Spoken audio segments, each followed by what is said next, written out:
Bonjour, aujourd'hui on va voir comment fabriquer le micarta qui a servi à faire ce manche de couteau. Le micarta est une matière qui a beaucoup d'avantages, c'est très résistant et ça garde un bon grip même mouillé. Et en plus c'est joli. Alors au niveau des consommables, j'utilise une résine polyester de stratification donc qui sent un peu mauvais, par contre c'est 2 fois moins cher que l'époxy. Des serviettes en papier, toutes simples. Au niveau des outils entre guillemets, un crayon, des ciseaux, un pot avec un bout de bois pour remuer, une balance précise au gramme près, un vieux bac de glace bien propre et 2 planches dont une découpée à la forme du bac de glace pour faire presse. N'oubliez pas de vous protéger, l'époxy, la résine ça colle, donc sac poubelle, journal, cellophane, sac type ziploc, ce que vous voulez, mais protégez un peu les choses autour de vous. Des gants, ça c'est important, et des lunettes je conseille fortement parce que la première fois que j'en ai fait, je me suis pris une goutte dans l'œil et ça brûle. Donc là on s'installe. Première étape, on décalque la forme sur les serviettes avec un crayon. Pour ça j'ai utilisé la planche que j'avais déjà découpée à la forme. Deuxième étape, découpage des serviettes en suivant les lignes dessinées. C'est l'étape la plus longue, ça m'a pris environ 15 minutes. C'est pas bien compliqué non plus, je préfère faire les formes un poil plus petites que la boîte pour éviter que ça fasse des plis. Je prépare mes couches pour pas avoir besoin de réfléchir. Je verse la résine dans le récipient en pesant, puisque le durcisseur qui est dans le petit flacon à côté, il faut le mettre précisément, sinon ça met trop longtemps à sécher ou ça sèche trop vite.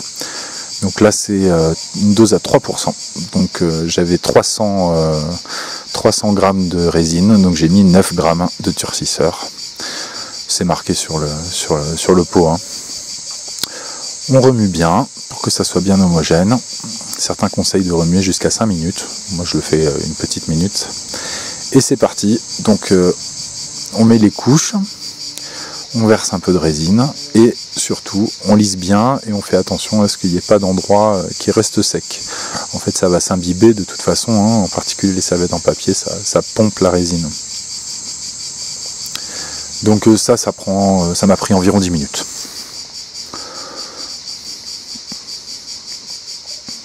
C'est pas désagréable à faire. Une fois qu'on a mis toutes les couches, donc là il y a 25 serviettes, hein, pour une épaisseur de un peu moins de 2 cm. Par plaquette c'est largement suffisant, voire même un peu trop. On met la planche qui servira de presse, que j'ai mis emballée dans du plastique parce que la résine ne colle pas sur le plastique, même en séchant. C'est valable aussi pour la boîte. Et après avoir bien appuyé, hein, pour que ça soit bien homogène, je mets 2 pinces. Je vérifie que l'épaisseur est à peu près la même partout. C'est normal que sur les bords ça fasse un peu des zigzags, hein, c'est plus régulier au milieu. Et on met à sécher pendant la nuit. Et le lendemain, on démoule. Donc là c'était seulement la 2e fois que j'en faisais, donc il y a un petit côté ouverture de cadeau, ouverture de paquet. J'avais découpé les bords de la boîte pour que les pinces appuient bien sur la planche. Donc du coup cette boîte là je l'ai sacrifiée. Mais en théorie c'est possible de réutiliser la même boîte si on fait un peu attention au démoulage. Donc comme vous voyez ça colle pas du tout sur le plastique. Par contre évidemment la résine a débordé, toujours dans la boîte, hein, ça n'a pas sali.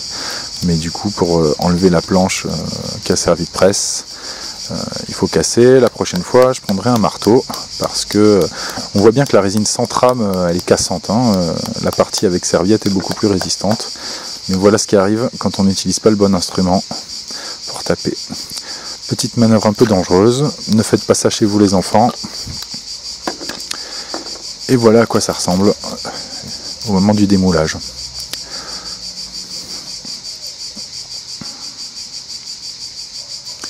L'avantage c'est que le fond est bien plat, donc ça collera bien contre la lame. Donc ça s'usine tout à fait comme du bois, un bois particulièrement dur, hein, mais les outils à bois standard marchent bien. quand vous travaillez le micarta, pensez à mettre un masque parce que la poussière est très toxique. Voilà, j'ai mes plaquettes. Si vous voulez voir comment j'ai fait ce manche un peu plus en détail, j'ai fait un tutoriel pour la réalisation de ce couteau. Donc ça se travaille bien à la ponceuse ou à la main et ou à la main. Et voilà à quoi ça ressemble une fois que c'est à peu près poncé. On peut le poncer aussi fin qu'on veut. Moi j'ai poncé jusqu'au grain 800. Et ensuite on met une petite goutte d'huile qu'on frotte et ça fait ressortir les couleurs. Et voilà le travail. Merci d'avoir regardé. À bientôt sur la chaîne de Cosmic Watch. Voilà, donc pour ceux qui auraient des doutes sur la solidité d'un micarta fait à partir de serviettes en papier, je vais faire un petit test. Donc déjà, sur la chute, hein. Donc déjà, c'est évidemment totalement impossible de le casser à main nue. Bon, ça, c'est pas une grosse surprise, mais je vais essayer de donner quelques coups de marteau dessus. On va voir ce que ça donne.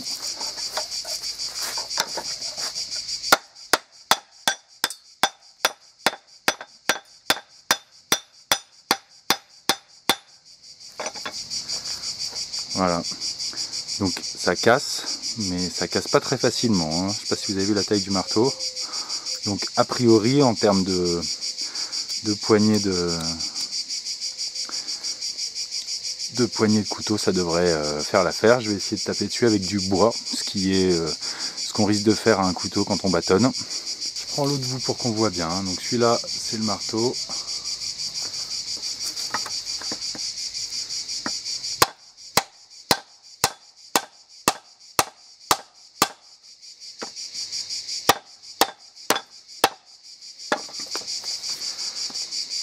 Voilà, donc j'ai fait un petit éclat, le reste a plutôt très bien tenu, donc ça n'est pas indestructible, mais a priori c'est d'une robustesse largement suffisante pour un manche de couteau.